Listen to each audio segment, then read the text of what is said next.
Hello everyone, কেমন আছো তোমরা? তো রূপসার পেজে তোমাদেরকে স্বাগত। তো চলো আজকে একটা নতুন ব্লগ শেয়ার করা যাক।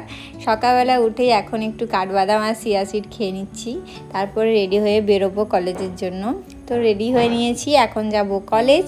ব্যাগ ট্যাগ সব গোছানো হয়ে গেছে। আজকে কলেজে আমাদের সমস্ত গার্মেন্টের একটা ফটোশ্যুট আছে আর ভিডিও শ্যুটও আছে, মানে ইন্ট্রোডাকশান ভিডিও আছে, যেটা হচ্ছে তোমার শোয়ের দিন দেখানো হবে। তো সেটার জন্যই কলেজে আসা। তো কলেজে এসেছি, আমাদেরকে ডাকা হয়েছিল 9টার সময়, কিন্তু আমাদের শ্যুট শুরু হতে হতে অনেক টাইম লেগে যাচ্ছিলো। আমরা অনেকক্ষণ ধরে বসে বসে ওয়েট করছিলাম, এখন একটু ছবি টবি তুলছিলাম। তারপরে খিদে পেয়ে গিয়েছিলো দুপুরবেলায়, তো ভাবলাম যাই বাইরে গিয়ে কিছু একটা খেয়ে আসি। আর আমি অদ্রিজাদি আর পৌলমি যাচ্ছি। যে দেখো অদ্রিজাদির হাতটা একটু পুড়ে গিয়েছে আয়রন করতে করতে, কিন্তু কী আর করা যাবে, কাজ তো করতেই হবে, আর কিছু করারও নেই। তো অদ্রিজাদিকে বললাম একটু কিছু মেডিসিন লাগিয়ে নিও। তারপরে আমরা বেরিয়ে পড়েছি। আমরা এখন একটু ভিকারামে এসেছি, এখান থেকে কিছু একটা খেয়ে নেব। আর সবাই নিচ্ছিল অনেক কিছু, আর আমি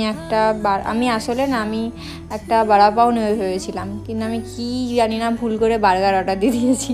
তো যাই হোক, ওটাই খেয়ে নিতে হবে এখন। আমার বার্গার খুব একটা ভালো লাগে না। তো এখান থেকে একবার খেয়েছিলাম বড়াপাওটা, খুব ভালো ছিল, তো ভেবেছিলাম ওটাই খাবো, কিন্তু যাই হোক কী আর করা যাবে। তো তারপরে খাওয়া দাওয়া করে এখন আবার চলে যাব কলেজে এসে এখন দেখো আলপনা টিমের শ্যুট হচ্ছে, তারপরেই আমাদের হবে। তো আমরা সব রেডি করে রাখছিলাম, ওদেরটা হয়ে যাওয়ার পরেই আমাদেরটা এবারে স্টার্ট হবে। সব কিছুই আমরা ভালোভাবে রেডি করে নিয়েছি। এখন দেখো এগুলো হচ্ছে আমাদের শ্যুটের সময়, এগুলো শ্যুট হচ্ছিল তখন। আর ভালোভাবেই ভিডিও শ্যুটটা মোটামুটি খুব ভালোভাবেই হয়ে গেছে। যাই হোক, তারপরে আমরা সব কিছু নিয়ে নিয়েছি, ব্যাগ ট্যাগ প্যাক করে নিয়েছি, যে মানে সবারই দায়িত্ব থাকে, সবাই কিছু না কিছু নিয়ে যায় বাড়িতে। তো আমারও ওই টয়েল ফিটগুলো নিয়ে যাওয়ার ছিল, তো ওগুলো আমি নিয়ে যাচ্ছিলাম।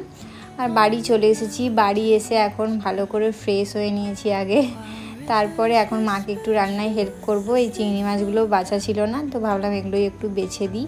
আর মা এখানে ইলিশ মাছটাও নুন হলুদ মাখিয়ে রেখেছে। তারপরে মা কাটছিল আনাজ, আর আমি হচ্ছে চিংড়ি মাছগুলো ভালো করে বেছে নুন হলুদ মাখিয়ে দিয়েছি। এটা ভাজা করে খাবো, মা আমায় ভাজা করে দিয়েছে, এখন আমি খাচ্ছি। আমার খুব ভালো লেগেছিলো, একবার মা এরকম ভাজা করে দিয়েছিল, তো তারপরেই মাকে বলেছিলাম আর একবার করে দেবে, খাবো।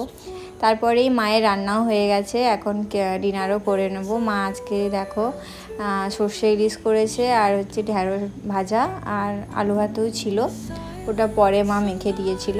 তো চলো আমি এখন কার্টুন দেখতে দেখতে খেয়ে নিই। আর তোমরা সবাই খুব ভালো থেকো, সুস্থ থেকো। আমার ব্লগগুলো কেমন লাগছে অবশ্যই জানিও, আর ভালো লাগলে অবশ্যই একটা লাইক করে দিও। আর আমার ইউটিউবেও একটা চ্যানেল খুলেছি আমি, ওখানেও ব্লগগুলো ছাড়ি, তো তোমরা যদি চাও দেখে আসতে পারো। লেজি রূপসা নাম আছে। তো আজকের মতো এইটুকুই, টাটা বাই, গুড নাইট।